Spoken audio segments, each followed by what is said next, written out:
믿음의 사람은 완벽할까요?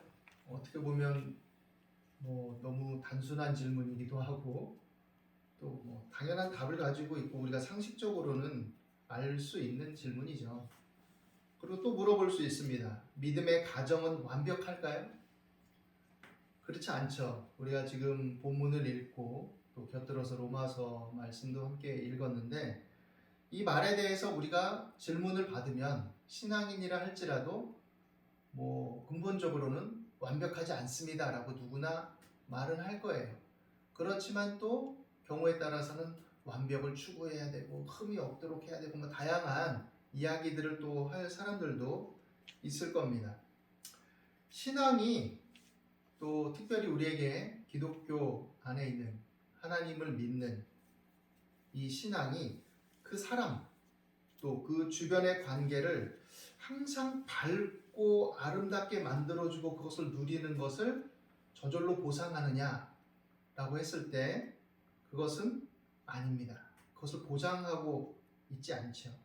우리가 신앙에 대해서 얘기하고 또 하나님을 얘기하고 하나님의 속성들을 얘기하고 교회를 얘기하고 우리가 받은 은혜들을 얘기하고 복음에 대해서 얘기하고 우리 형제요 자매입니다라고 얘기하고 이런 다 좋은 말들인데 이런 것들을 얘기하고 나누기를 또 좋아하고 또 권장합니다. 그래서 어떤 면에서 보면 부정적인 차원을 언급하거나 또 이해를 도모하기 위함이다라는 말로서 어떤 논쟁들이 생겨나면 그것들을 과히 좋아하지는 않는 것 같아요.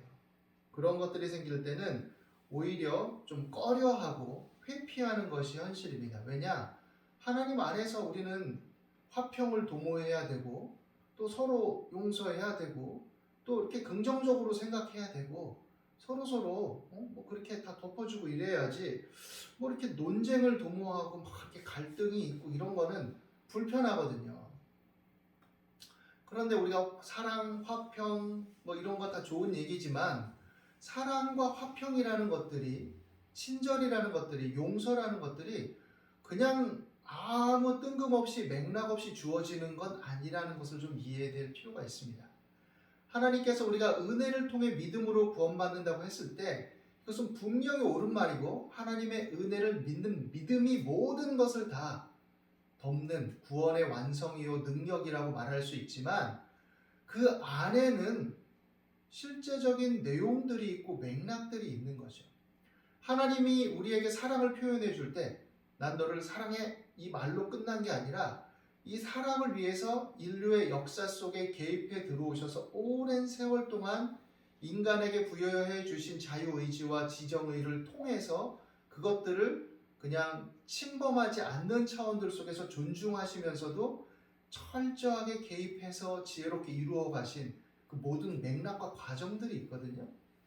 그렇다면 우리가 이 현실을 바라보고 나아갈 때, 이 믿음 안에서 우리가 살아갈 때 여러 맥락과 과정들이 필요하다는 것을 알아야 되고 생각해야 되고 이해해야 됩니다. 그래서 때로 갈등이 있고 고민이 있다는 것을 생각해야 돼요. 이해가 상충되는 일들이 있고 그것들을 잘 해결해 나가기 위해서 노력하고 힘쓰는 것이 있어야 된다는 것을 유념해야 됩니다. 그리고 그것이 신앙이 주는 힘과 위로가 되는 거예요, 사실은. 우리가 잘 알고 있지만 사도행전에 보면 사도 바울이 하나님의 일을 이루기 위해서 행해 나갈 때 바나바와 서로 언쟁을 하고 강하게 논쟁을 하고 다툽니다. 바나바의 생질인 마가를 데려갈 것이냐 말 것이냐 이런 얘기들. 근데 바울의 입장에서는 이렇게 중차대한 사명을 감당하는데 이렇게 좀 느슨한 어떤 태도를 가지고 있다면 그것은 옳지 않고 오히려 짐이 될 거다 다양한 얘기들이 있었겠죠. 근데 바나바는 좀 이렇게 포용적인 사람이니까 또 자기 조카니까 데려가자 이렇게 얘기도 하고 했겠죠. 이 정도 허물을 덮어주고 우리가 또 갈 수 있는 거 아니냐. 얘가 특별히 그렇다고 해서 이 주의 일을 감당하는 것에 대해서 회피하거나 반대 입장에 있는 건 아니지 않느냐. 근데 초기에 바울은 좀 강했죠. 그의 기질이 또 강한 사람이었고. 그러니까 또 험난한 일도 할 수 있었지만 또 이해의 폭이나 어떤 신축성이 좀 약할 수 있죠. 뭐 굳은 결의와 의지를 가진 사람일 수는 있지만, 그러니까 기질적으로 안 맞는 거에서 또 이해가 상충될 수도 있고 또 여러 가지 관점이 달라질 수도 있는 거죠. 그래서 결국 갈라섭니다. 각자 길로 가요. 그런데 나중엔 또 이 사람이 내게 꼭 필요한 사람이다, 바울이 이렇게 말하고 또 얘기하죠. 과정 속의 관계성 속에 우리는 다양한 기질과 또 상황과 현장과 현실과 이해 폭들이 있기 때문에 뭐 그런 것들을 통해서 해결해 나가는 과정들이 누구에게나 다 필요해요. 그래서 신앙 안에 있고 교회 안에 있다고 해서 질문이나 의문이 필요 없는 게 아니고, 또 이해나 갈등이 이해를 좁히고 갈등을 해결하기 위한 논쟁이나 토론들이 불필요한 게 아닙니다.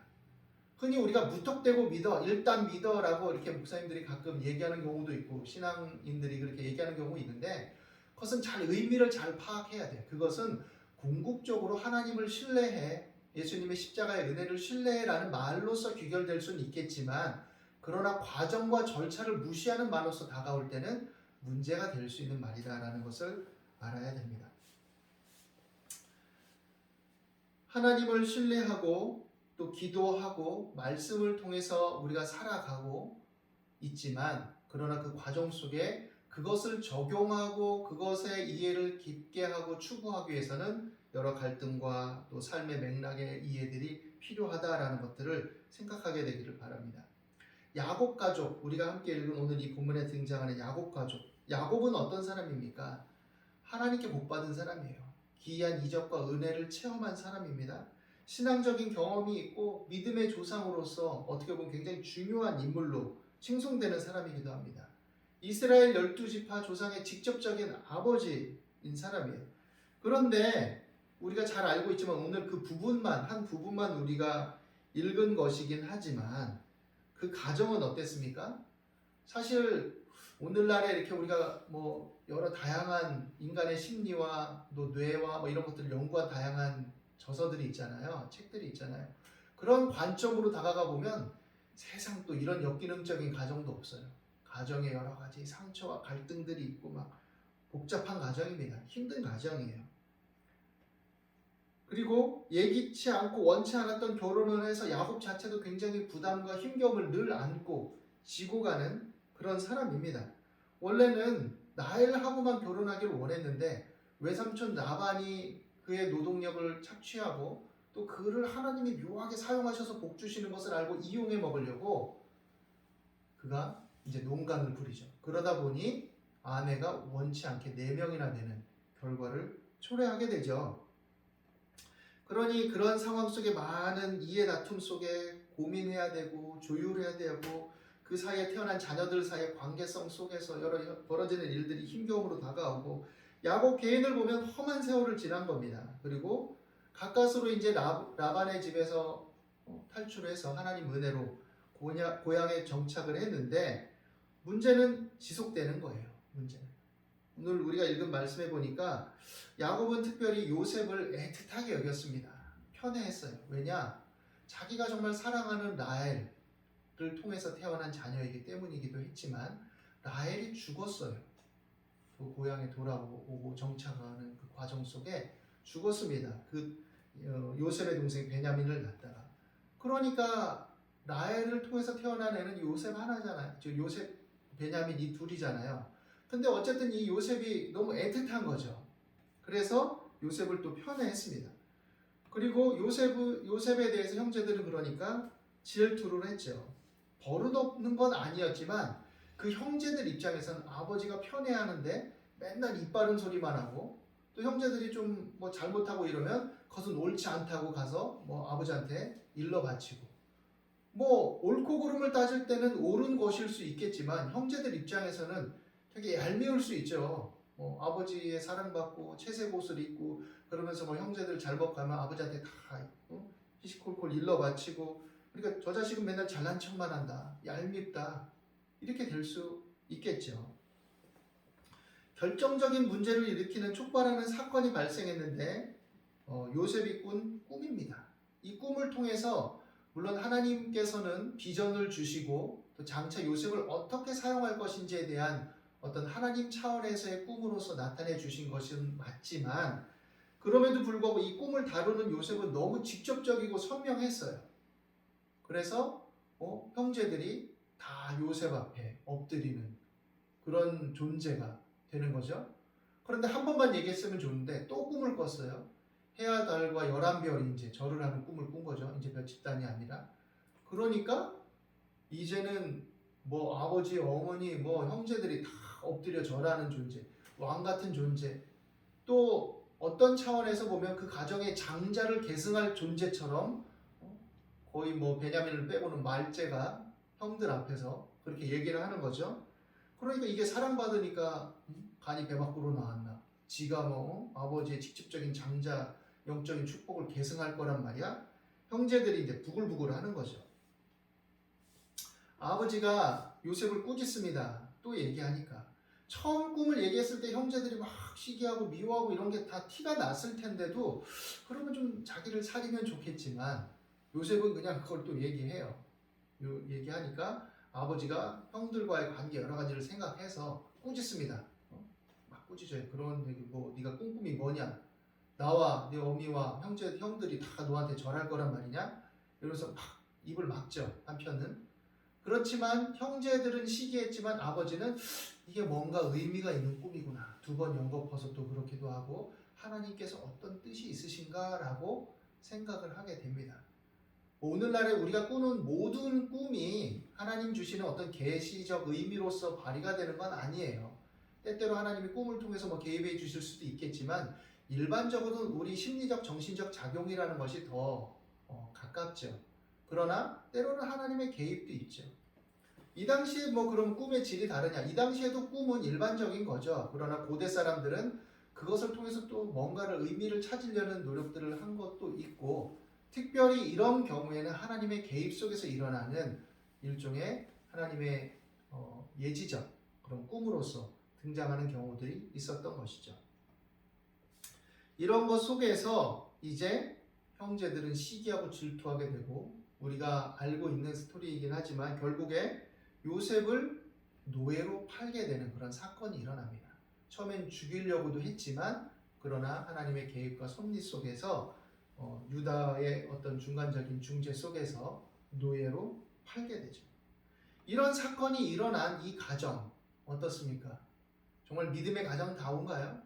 이들이 하나님을 믿지 않은 건 아니겠죠. 기본적인 어떤 신앙성은 가지고 있었겠죠. 형제들도 뭐 여러 문화의 혼잡 속에 있을 수 있겠지만 그럼에도 불구하고 이 가정들은 막 뒤섞여 있어요. 성숙되지 못한 것도 드러나고 인간적인 어떤 인격적인 연약함과 결함들도 있어요.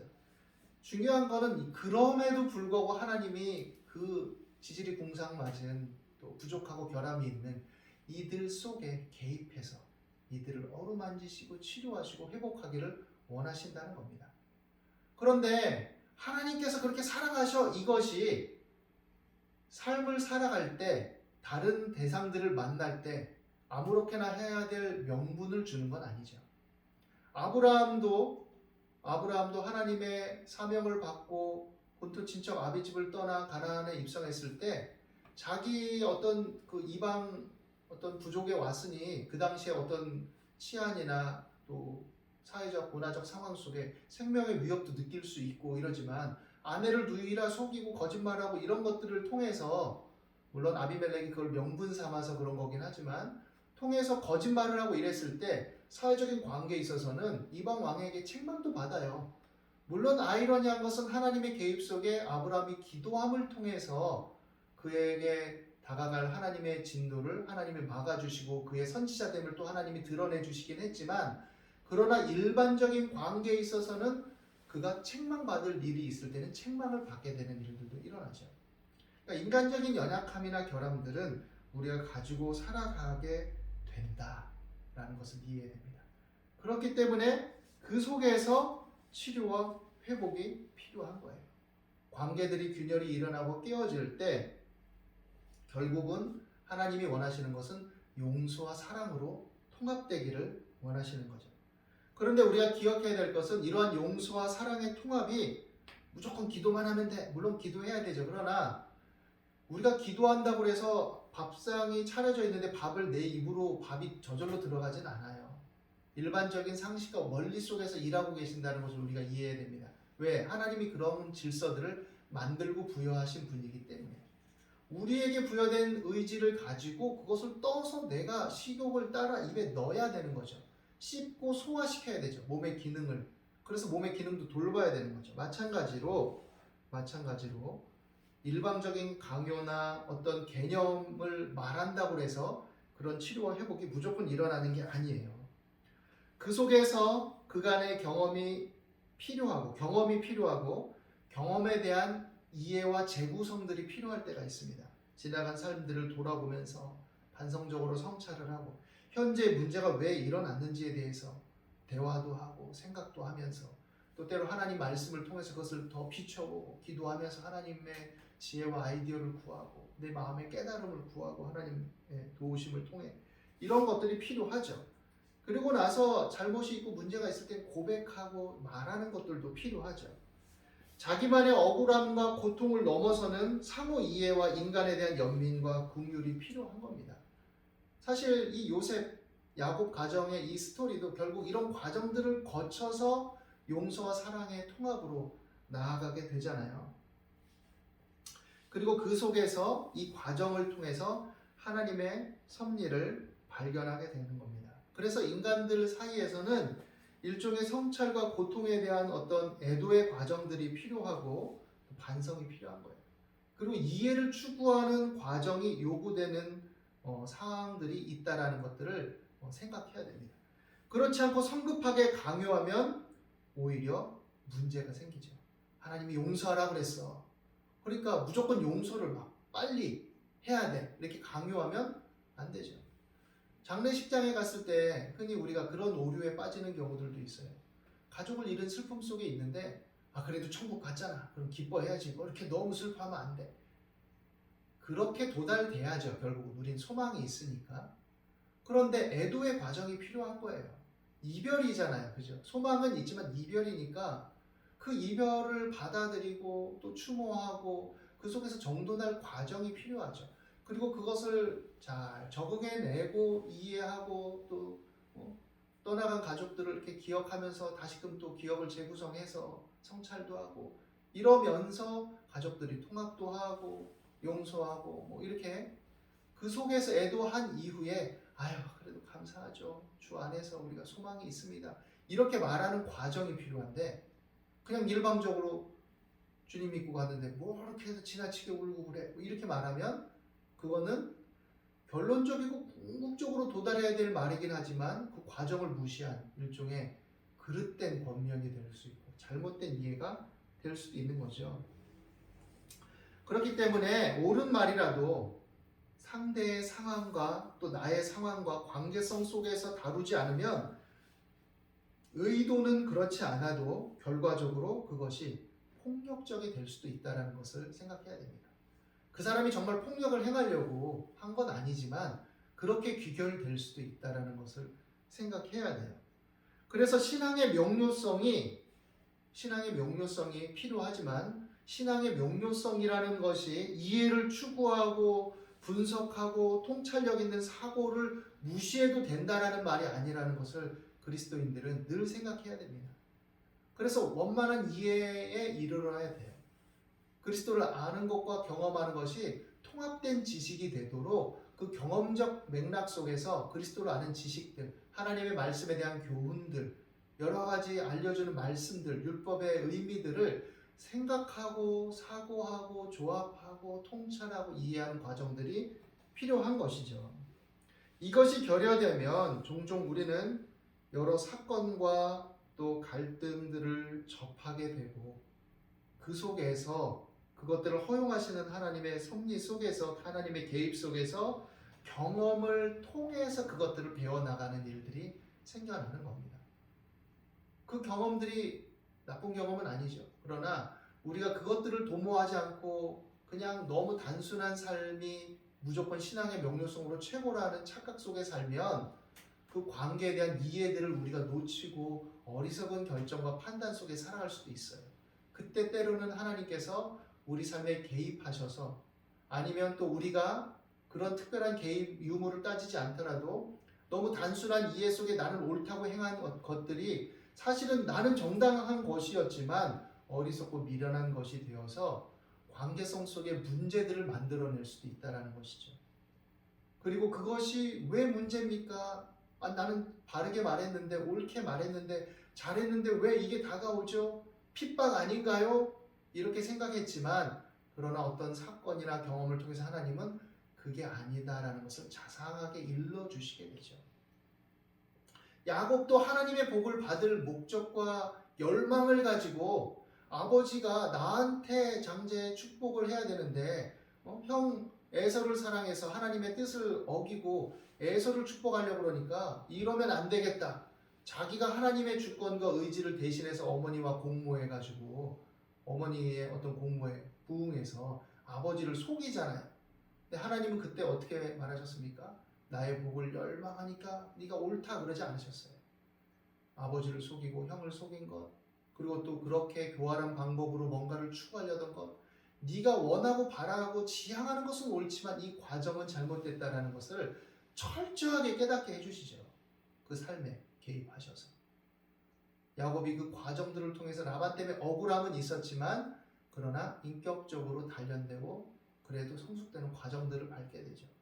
요셉도 마찬가지입니다. 요셉은 예수님을 예표하는 인물이에요. 사실은 비유적으로 보면 예수님을 예표하는 인물. 올바른 소리를 했고 형제들이 미움을 받아서 죽음에 던져졌지만 결국 형제들을 구원하는 자로 등극을 하죠. 그렇지만 요셉 자체의 어떤 이 맥락 속에서 얘기할 때 요셉은 아버지의 사랑을 받는 자로서 형제들의 시기를 사는 대상이기도 했지만 또 한편으론 형들이 잘못하는 것에 대해서 이것은 잘못이다라는 올바른 인식을 가지고 아버지에게 형제들이 이렇게 해서 잘못했습니다 라고 올바른 소리 했어요. 올바른 소리. 그리고 또 하나님이 주신 비전과 꿈을 있는 그대로 얘기한 거예요. 하나님이 주신 건데 왜 그걸 가지고 질투하고 시기에 막 항변할 수도 있겠죠. 한편으로는. 그런데 그것을 다루는 것이 어리석고 미련한 것이었고 아직 이해에 이르지 못한 사람들 또 내 관계성 속에 내가 가지고 있는 어떤 일종의 특권적인 위치 물론 자기 아픔도 있겠지만 어머니가 없는 그 위치 속에서 형들에게 일어날 수 있는 여러 가지 정서들에 대한 이해와 관계성의 폭이 얕았던 거죠. 그러니까 나 자신의 정당성과 그에 따른 억울함만 발생할 수 있는 상황이 될 수도 있죠. 그런데 하나님은 그것들을 다루시는 겁니다. 과정 속에서. 그리고 요셉이 형들의 잘못에 대해서 분명하게 인식하고 그것을 일깨우는 어떤 과정적 절차를 요셉 애굽의 총리가 됐을 때 밟긴 하지만 그러나 하나님의 섭리를 인정하고 하나님 안에서 용서하고 또 그 안에서 화평을 도모하고 그 자녀들에 대해서도 호의를 갖고 대한다는 것을 천명하죠. 예수님을 믿고 하나님의 자녀로 살아간다는 것은 큰 은혜요 복이요 또 특권일 수는 있지만 그러나 그것이 우리의 삶의 모든 과정과 맥락들을 무시하는 일방성을 갖는 그런 어리석은 삶의 태도를 합리화하지 않도록 해야 된다는 것을 우리는 늘 명심해야 됩니다. 그래서 믿지 않는 사회에서 우리가 접할 때 저기는 믿지 않는 사람들이니까 믿지 않는 사회니까 저 맨날 뭐 술이나 먹고 뭐 맨날 놀러나 다니는 그런 대상이니까 이런 식의 사고로 접근을 하면 안 돼요. 그리고 일반적인 관계성 속에서 우리가 그들이 잘하고 훌륭한 것들에 대해서 수긍할 줄도 알아야 됩니다. 종교가 다르다 할지라도. 그러니까 그런 면에 있어서 우리가 관계성 속에 성숙된 사고의 개념들을 좀 가져야 돼요. 우리가 살아가고 있는. 바울도 그 로마의 어떤 영향력 하에 있을 때 임금들과 이 세상 주권자들을 위해서 기도하라고 그랬어요. 일반적인 차원에서는. 그들이 법을 집행하고 그 법이 일반적인 상식과 도덕률에 의해서 나온 것일 때 그럴 때 그것이 집행되는 차원들에 있어서는 존중해야 된다는 것이죠. 왜? 큰 관점에서 보면 이 타락된 세상 속에 하나님이 개입하셔서 인간의 양심과 도덕률들을 일반적으로 다루시는 일반적인 성령의 사역과 역사하심이 있기 때문이에요. 그래서 양심과 상식을 가지고 살아가는 사람들에 대해서 존중해야 되고 기독교인들이 그런 도덕률과 기본적인 상식에 벗어나는 짓을 할 때는 질타를 받고 욕을 먹을 수도 있는 겁니다. 로마서에서 바울이 말한 것이 그거예요. 로마서 2장에서 우리가 같이 읽은 로마서 2장에서도 말한 것이 너희가 할례 자랑하고 뭐 율법을 받은 백성이라고 자랑하고 떠드는데 유대인들 너희들 할례 받지 않은 자들이 너희가 이방인이라고 비난하는 자들이 율법에 속한 그 내용들을 양심과 도덕에 따라서 그렇게 살아갈 때 그것이 오히려 할례 받은 사람이 되는 게 아니냐? 마찬가지다. 그러니 할례 받은 거, 그 육체의 표징의 어떤 할례를 자랑하지 말고 그 의미와 맥락 속에서 하나님이 그것을 명령하신 그 의미의 맥락이 무엇인지를 이해해라. 그럴 때 궁극적으로 할례는 마음에 하는 것이고 마음의 변화를 받은 자들로서 하나님의 율법을 존중하고 그의 뜻을 따라 바르게 살아가는 것이 하나님이 원하시는 것이다. 이렇게 말씀하고 있는 것이죠. 오늘 이 말씀 안에서 우리가 일반적인 과정 속에 그리스도인들도 여러 이해 충돌과 갈등과 어려움들을 겪을 수 있다는 것을 받아들일 수 있어야 됩니다. 그리고 그렇지만 하나님이 우리를 사랑하시고 붙들고 계시기 때문에 인도하시고 개입하시고 역사하신다라는 신뢰 속에 기도하면서 건강하게 나갈 수 있는 거죠. 궁극적으로는 또 우리의 허물과 약함에도 불구하고 우리를 구원하신 예수 그리스도의 십자가의 대속의 은혜가 결국 우리를 이끌어 줄 것이고 사랑으로 덮을 것이고 하나님 나라의 백성으로서 또 살아갈 수 있는 지속성을 부여해 주실 것이라는 믿음을 가질 수 있는 것이죠. 그래서 그 은혜 안에서 우리가 살아가는 것이죠. 오늘 이 은혜가 삶을 건강하고 힘있게 살아가는 든든한 기반이 되고 힘이 될 수 있기를 예수님의 이름으로 축원합니다. 기도하겠습니다. 하나님, 우리의 연약함과 허물에도 불구하고 우리를 택하시고 구원하신 그 은혜와 사랑에 감사합니다. 그 사랑 안에서 우리가 삶을 잘 살아내게 도와주시고 그 과정에 일어나는 여러 가지 갈등과 이해 충돌과 어려움들 속에 자신을 돌아보고 성찰할 수 있는 마음이 있게 하시고 또 모든 관계성 속에 온유하고 겸손하며 지혜롭고 화평을 도모하는 자들로서 힘있게 살아낼 수 있게 도와주옵소서. 하나님, 험난하고 힘겨운 세월들이 있습니다. 하나님, 우리의 마음과 생각을 다스려 주시고 필요로 공급하시고 피할 길을 주시고 지혜를 주시옵소서. 그래서 무엇을 먹을까 마실까 입을까 염려치 않고 믿음 안에 굳건하게 서서 힘있게 건강하게 버텨낼 수 있게 도와주시고 우리 마음의 친절과 자비를 잃지 않도록 우리 마음의 여유를 잃지 않도록 하나님 힘주시고 붙들어 주시옵소서. 오늘도 주께서 역사하시고 붙들어 주심을 감사합니다. 예수 그리스도 이름으로 기도드립니다. 아멘.